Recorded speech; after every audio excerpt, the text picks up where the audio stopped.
Right, welcome to this week's Media Monday. This week I'm going to show you how to drop some text over your car and not lose it through the middle of the image. So you might have seen a few pictures online of people where they've placed text behind cars and it sort of masks the text off around the car. Well, this is a bit of a fancy trick using the stroke special effect, where it will mask off the actual letters from around the car but then drop an outline through, so you end up with quite a cool effect. Right, so what we have here is we've got our subject picture, we've got our layer here. We just press Ctrl and J or Command and J if you're on Mac, and it creates a new layer.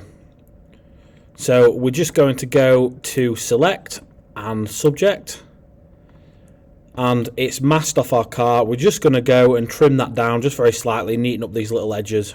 Right, just for the purposes of this video, I have just neatened up that mask very slightly. It's a little bit rough on this side, but it should give the right effect. So what we do now is we go down and we create a layer mask from our selection. Then we go over to create a text box, and we'll create a text box over the car as such. And we could either call this a 993 or an RWB, or we'll call it an RWB. We'll just scale that up in size.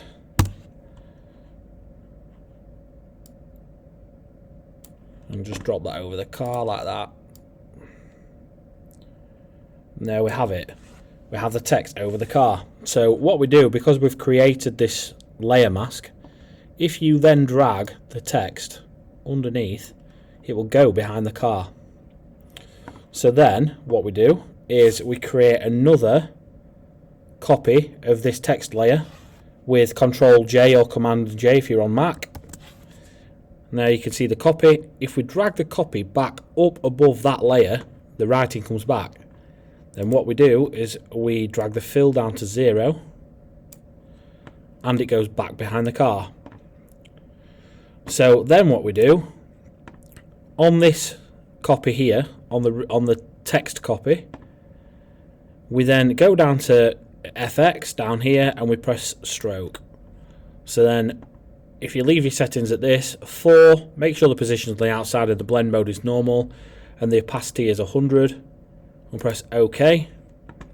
And as you can see, what it's done is it's actually masked that text, so the actual blocked infilled text is around the car, and then you just have an outline running through it. So what we then do is we have the text layer selected there. We Command or Control select the second one and link them together. And then what this does is it allows us to move the text around, and as you'll see, as we move it around, it actually masks perfectly around the text. So what we end up with is a very poster style edit of our car, and you don't lose any of the detail of the car underneath, but you can still drop the text over the top. So I hope that's been a really big help to you all. Show me some of your edits. I'd love to see what some of you are up to. Thanks very much for watching. If you'd like to drop me a like, a subscribe, a comment, anything, it'd be appreciated. Thanks very much. See you next week for next week's Media Monday.